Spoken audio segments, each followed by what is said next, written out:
Assalamualaikum warahmatullahi wabarakatuh. Perkenalkan, nama saya Rina Marcella dengan NIM 1908523. Di sini saya akan memberikan suatu pendidikan kesehatan terkait dengan diare. Nah, apa itu diare? Bagaimana sih penyebabnya dan bagaimana komplikasinya serta cara penanganannya? Nah, mari kita simak. Yang pertama ada definisi dari diare atau pengertian dari diare. Menurut WHO, diare ini merupakan suatu penyakit yang ditandai di mana seseorang mengalami buang air besar lebih dari 3 kali dalam seharinya dan juga dapat dan sehingga terjadi lemas gitu di dalam tubuhnya. Bahkan yang paling parah ini biasanya diare terjadi pada anak-anak seringnya. Maka dari itu harus ditangani. Nah, apa saja sih tanda-tanda atau gejala-gejala dari diare ini? Yang pertama, biasanya diare ini keadaan di mana suatu feses atau tinjanya ini mengalami encer dan juga frekuensi buang air besarnya itu lebih dari 4 kali sehari. Nah, kadang disertai dengan muntah, kemudian badan yang lemas, kemudian panas atau suhu tubuh yang meningkat, lalu darah atau lendir di kotoran, nafsu makan berkurang, kemudian mulut dan kulit kering, lalu gelisah dan juga mata dan ubun-ubun cekung. Nah, apa aja sih penyebab dari diare ini gitu? Diare ini biasanya disebabkan oleh masuknya bakteri atau kuman ke dalam tubuh seseorang melalui perantara hewan, di mana kuman ini biasanya berasal dari makanan-makanan atau minuman yang dikonsumsi oleh seseorang itu. Nah, akibat misalnya karena tidak mencuci tangan terlebih dahulu sebelum makan atau sesudah makan.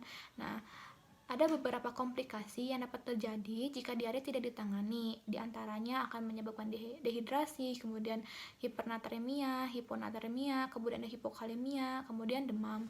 Nah, pengambilan keputusan juga diperlukan pengambilan keputusan yang tepat diperlukan untuk penanganan diare ini, di mana keluarga ini harus segera mengambil keputusan yang baik untuk mengobati anggota keluarganya yang menderita diare, karena jika tidak diobati dengan baik atau tidak ditangani maka dapat menyebabkan komplikasi-komplikasi yang tadi sudah disebutkan.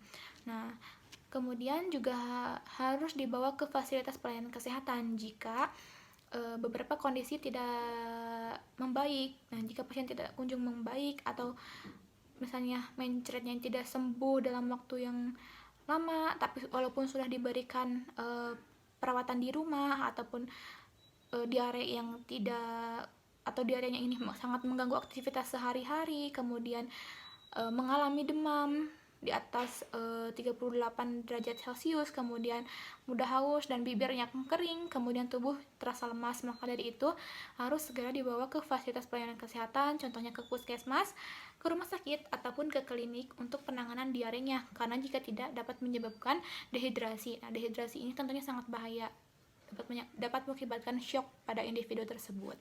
Nah, bagaimana sih cara penanganannya? Nah, cara penanganan sederhana untuk diare ini biasanya di rumah itu menggunakan oralit.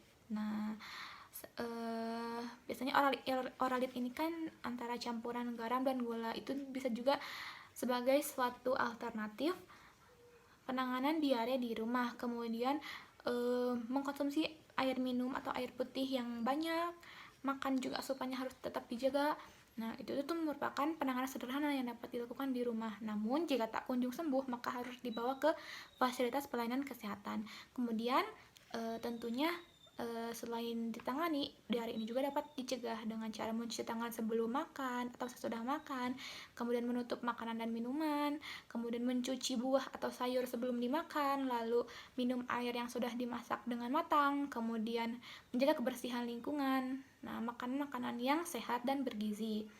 Nah, tentunya faktor lingkungan juga sangat berpengaruh terjadinya diare. Maka dari itu beberapa modifikasi lingkungan harus dilakukan, seperti stop buang air besar yang sembarangan, kemudian rumah ini harus memiliki jamban sehat, lalu masyarakat ini harus cuci tangan dengan sabun baik itu sebelum ataupun sesudah makan, kemudian setiap air minum yang dikonsumsi harus pasti harus pasti kematangannya, kemudian pembuangan sampah yang dilakukan dengan benar dan di tempat yang jauh dari lingkungan.